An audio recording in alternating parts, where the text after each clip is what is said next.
What's a timberman want with being a wickie? Just looking to earn a living, just like any man. Starting new. On the run.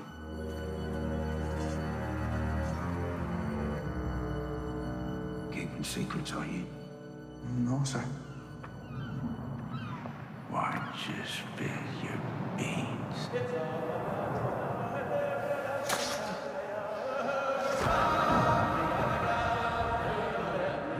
Why don't you spill your beans? Why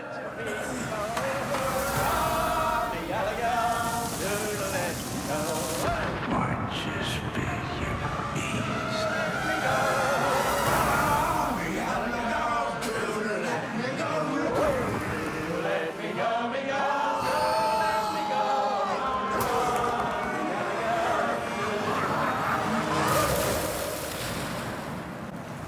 How long have we been on this rock? 5 weeks? 2 days? Help me to recollect.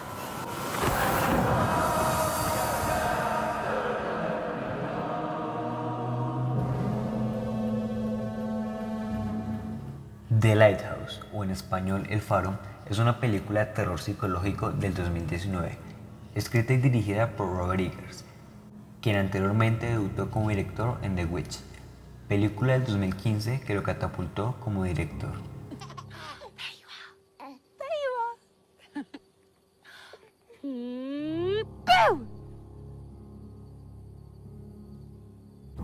En su última entrega, The Lighthouse, Eggers nos cuenta la historia de dos fareros que en la década de 1890 afrontan un turno de 4 semanas, cuidando un misterioso faro en una remota isla de Nueva Inglaterra, mientras combaten con la tentación de no dejarse arrastrar por la locura.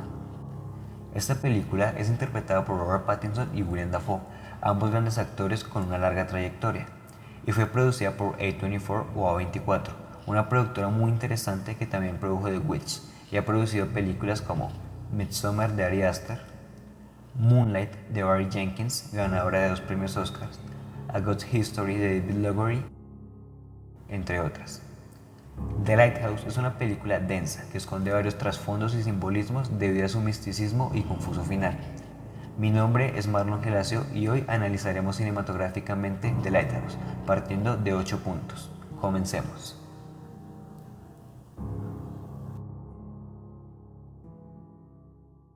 Referencias históricas.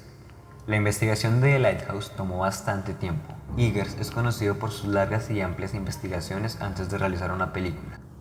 Esto también lo observamos en The Witch y la gran investigación religiosa que hubo detrás de esta. De hecho, Eggers tenía pensado hacer primero The Lighthouse antes que The Witch, pero no sucedió así. Esto es más común de lo que parece. Gaspar Noé tenía pensado hacer Love antes que Irreversible, pero no fue hasta 13 años después del lanzamiento de Irreversible que salió Love a la luz. Centrándonos de nuevo en las referencias históricas que tomó Eggers, tenemos varios relatos de marineros esparcidos por tradición oral que cuentan historias de fantasmas que cuidan faros o de fareros que se vuelven locos al cuidar un faro. También toma referencias de cuentos como los son Moby Dick de Herman Melville, que cuenta la obsesiva y autodestructiva historia de unos marineros persiguiendo un gran cachalote, o algunos monstruos de la literatura Lovecraftiana. Referenciamos también el último poema de Edgar Allan Poe, llamado homónimamente como la película, El Faro. Cabe recalcar que se dice que el último poema de Poe fue Annabel Lee, y sí, es el último poema completo de Poe, pero El Faro es el último que escribió y no acabó ya que falleció poco después de empezar su redacción. En este poema, Edgar nos cuenta la historia de cómo un farero pierde la cordura lentamente. Y una de las referencias más interesantes y que funciona para entender el final de la película es la del mito de Prometeo y Proteo, un relato de la mitología griega que cuenta la historia de cómo Proteo, un semidios, también conocido como Titán, amigo de los humanos, roba el fuego del Olimpo y se lo entrega a los humanos, siendo castigado por Zeus, encadenado eternamente a una piedra donde diariamente un águila lo come por pedazos.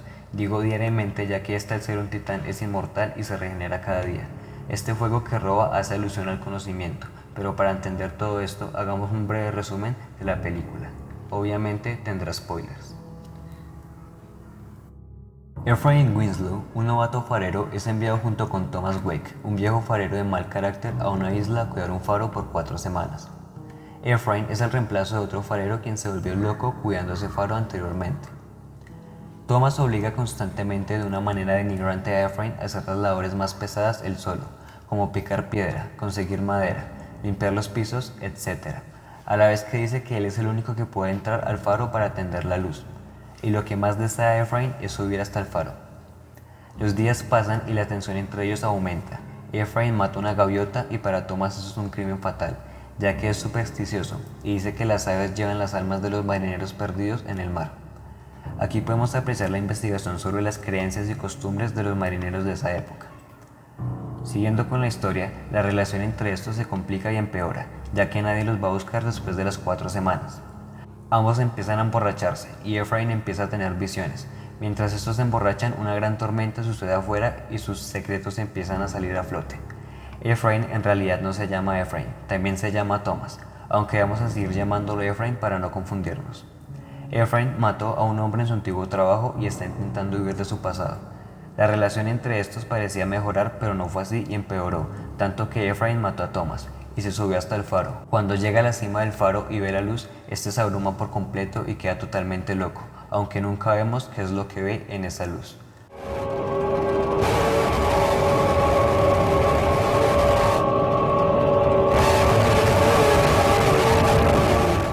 La película aún no acaba. En el último plano de la película vemos a Efraín ser destripado por las gaviotas mientras él sigue vivo.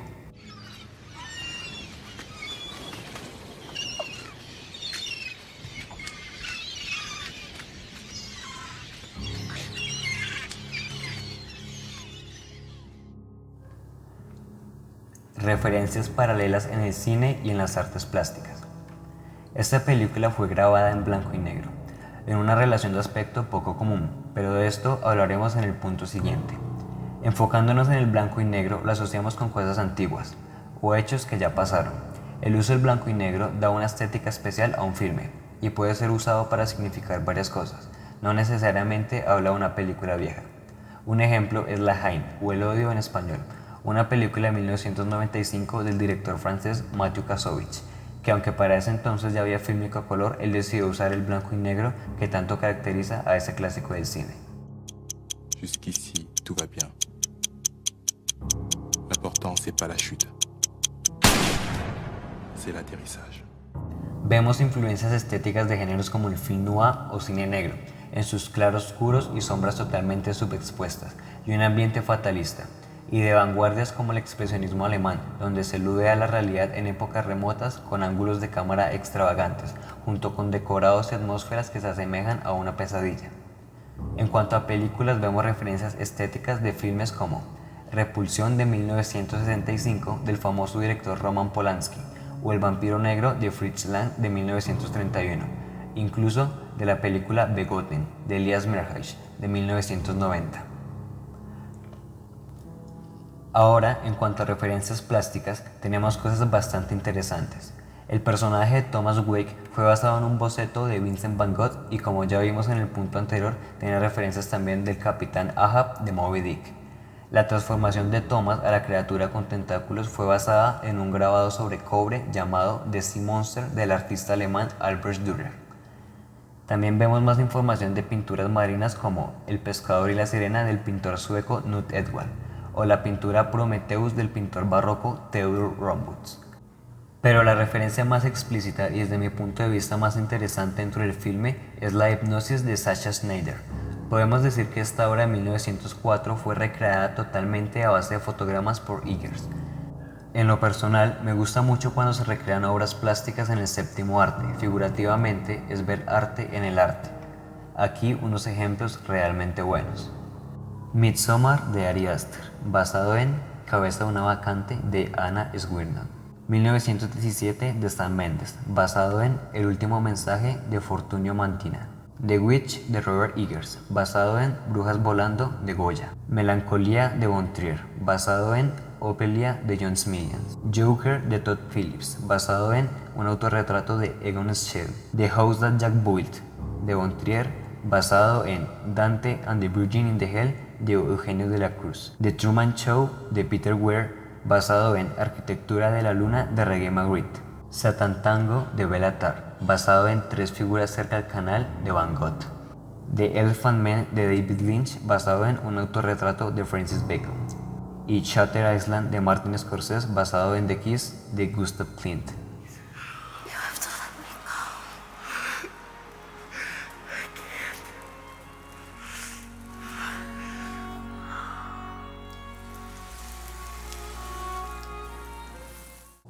Usos del lenguaje cinematográfico enfocado en el arte y la composición. Esta película maneja una estética tenebrista y a la vez deslumbrante, gracias al uso del blanco y negro. La puesta en escena tiene predilección por la belleza de contrastes y dentro alberga alguna colección de planos que pueden ser recreados como pequeñas obras de arte en solitario. En la película predominan los primeros planos, y esto nos hace sentir más cerca a los personajes, como si estuviéramos dentro de sus cabezas, viendo todas las cualidades expresivas de los actores en sus gestos, y no solo en sus gestos. Cada diálogo es muy bien planeado, no hay diálogos vacíos o que no aporten a la historia. De hecho, hay un monólogo muy interesante que dice Thomas, que deja ver cierta influencia de los monólogos de Shakespeare en la obra. Let Neptune strike ye dead, Winslow! Hark! Hark! Triton! Hark! Bellow! Bid our father, the Sea King, rise from the depths full foul in his fury, black waves teeming with salt foam, to smother this. También recuerdo que la primera vez que vi la película pensé que esta iba a ser muda, ya que al principio vemos varios acercamientos de los personajes e interacciones de estos donde no intercambian ni una sola palabra. El diseño sonoro y la ambientación musical es bastante acertada. Estas crean una atmósfera de tensión. El ruido constante de la sirena del faro llega a ser perturbador. El foley de cada una de las acciones es muy bueno, y todo esto junto crea un sonido muy atrapante que junto con lo visual nos envuelve en la historia.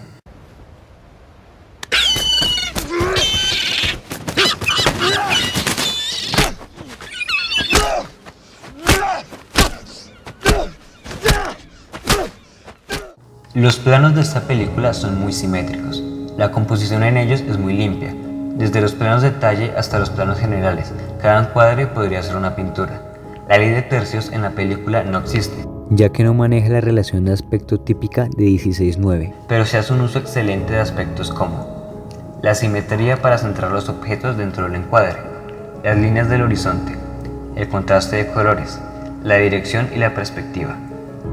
Todo esto hace que la película sea muy estética, y ni hablar del trabajo de arte y diseño de producción para recrear de una manera muy realista los vestuarios de los marineros de esa época, recrear sirenas y criaturas marinas. Hasta las locaciones están recreadas de una manera muy idílica, que aunque el film tenga toques oníricos y surrealistas, nos devuelven a la realidad de este. El uso del plano picado y contrapicado para engrandecer o hacer ver inferior a los personajes está presente durante toda la película. Por lo general, vemos a Thomas desde un ángulo contrapicado, haciéndonos ver que él es el que manda. Por el contrario, a Ephraim lo vemos desde un plano picado, que lo hace ver inferior. Y a medida que la película avanza y Ephraim empieza a tener más poder que Thomas, el uso de la angulación se invierte para ellos. Ahora, el contrapicado es para Ephraim y el picado para Thomas.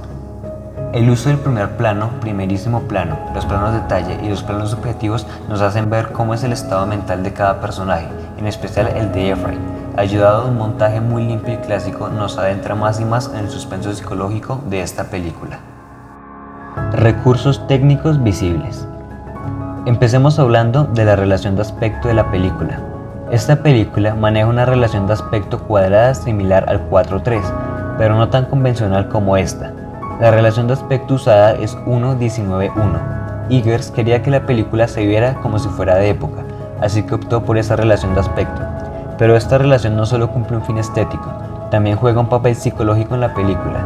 Para ello tomaré ejemplo a otra película de A24 llamada A God's History, una película muy personal y minimalista, que quiere que seamos íntimos testigos de lo que pasa, y resuelven esto poniendo una relación de aspecto más cerrada de lo habitual, menos horizontal.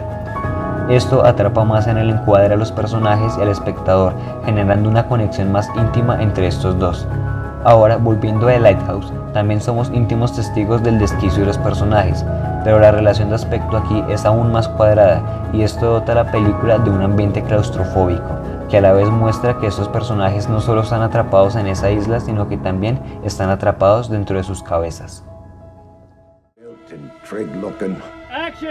We shot in a very beautiful area in Nova Scotia. It was either raining or had a rain machine on for 3 months.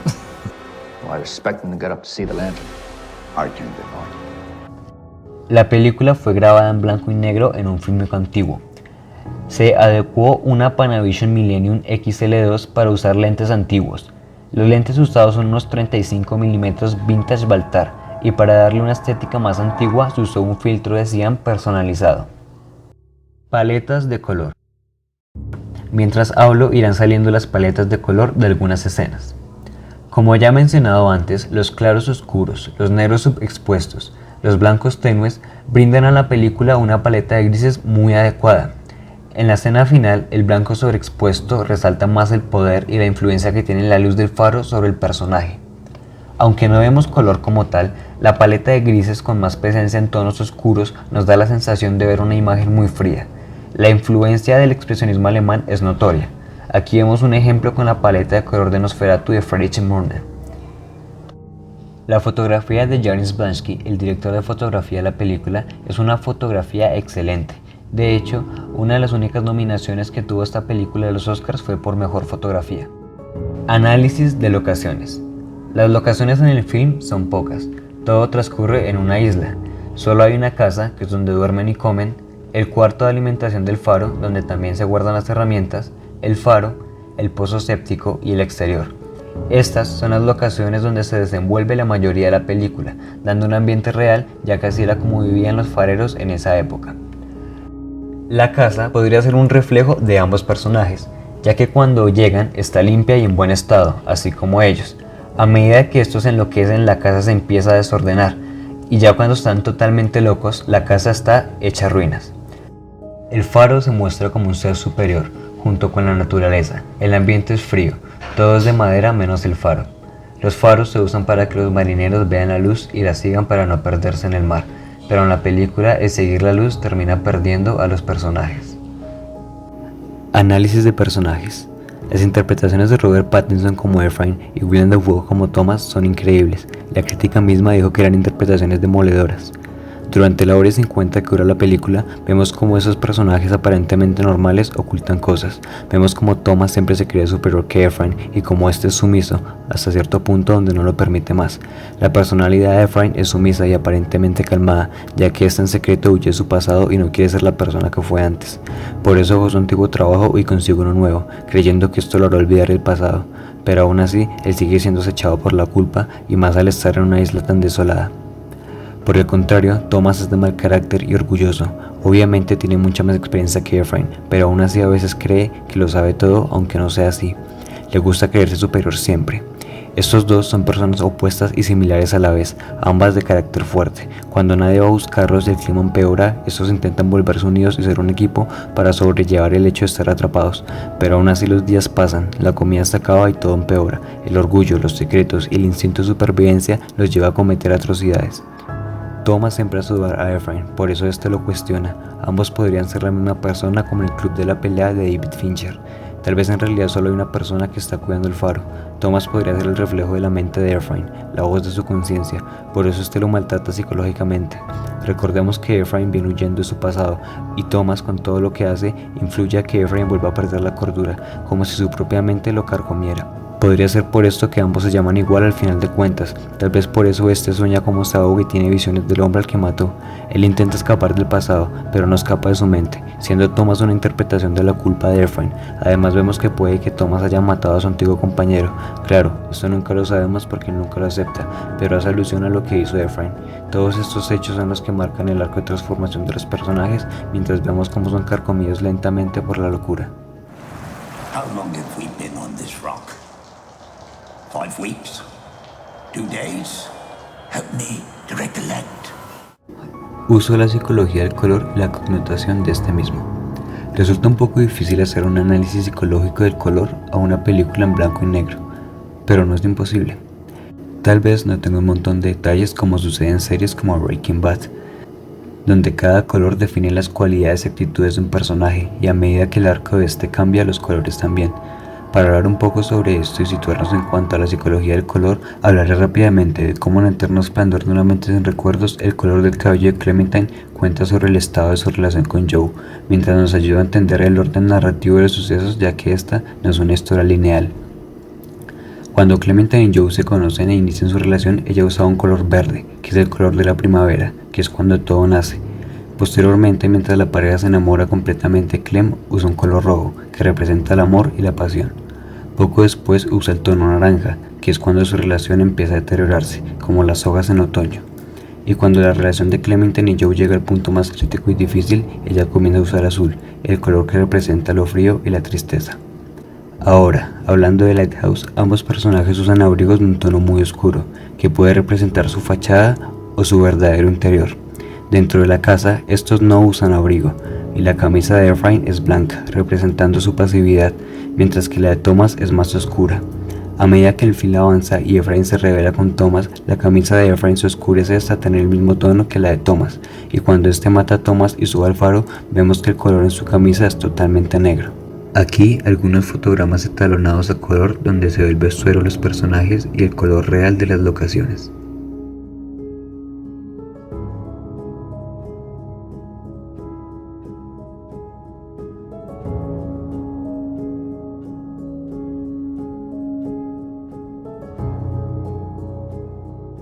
En conclusión, The Lighthouse es un sorprendente film contemporáneo que mezcla bastantes elementos estéticos y conceptuales, creando así una obra única e interesante que deja al espectador muchas maneras de interpretar el film. Demuestra la importancia de la investigación para realizar un guión y la planeación estética, la mezcla de todos los elementos aportando lo suyo para poder tener un resultado final impactante, mostrando temas y cosas algo oscuras e impactantes de una manera muy estética y agradable a la vista, sumergiendo al espectador en una historia oscura, volviendo la película un clásico instantáneo con una libre interpretación. Por un lado, tenemos la teoría de Prometeo y Proteo, la cual tocamos brevemente al principio. Ephraim, siendo Prometeo, que sube hasta el Olimpo, que sería el faro, y ve el conocimiento y todo lo que éste implica. Sin poderlo soportar, se vuelve loco y es castigado por el mismo faro, que como dije, en la película lo muestran como un ser superior, viendo al final a Ephraim ser devorado por gaviotas, como Prometeo era devorado por un águila. Proteo es el dios del mar, amigo de los animales, capaz de cambiar de forma y muy inteligente, pero odiaba compartir su conocimiento. Todo esto lo vemos en Thomas, quien defendía las gaviotas y maldijo a Ephraim por matar a una, cayendo así una tormenta. Vemos más adelante a Thomas con tentáculos, que demuestra que puede cambiar de forma, y también vemos que la actitud de él es que sabe las cosas y detesta compartir lo que sabe. Luego tenemos la teoría psicológica que ya expliqué anteriormente, que nos cuenta que Ephraim es el único que está en el faro y Thomas es una creación de su mente que significa su culpa y cómo ésta lo carcome. Y para terminar también podríamos verlo de una manera religiosa, siendo la isla el purgatorio, Thomas un apóstol quien pone la penitencia, Ephraim un alma que vaga ahí, y el faro como el cielo. Después de que Ephraim cumple con todo y aún así Thomas no lo deja entrar al faro, este lo mata y decide entrar por su cuenta, siendo expulsado por el mismo faro que lo escupe fuera de él.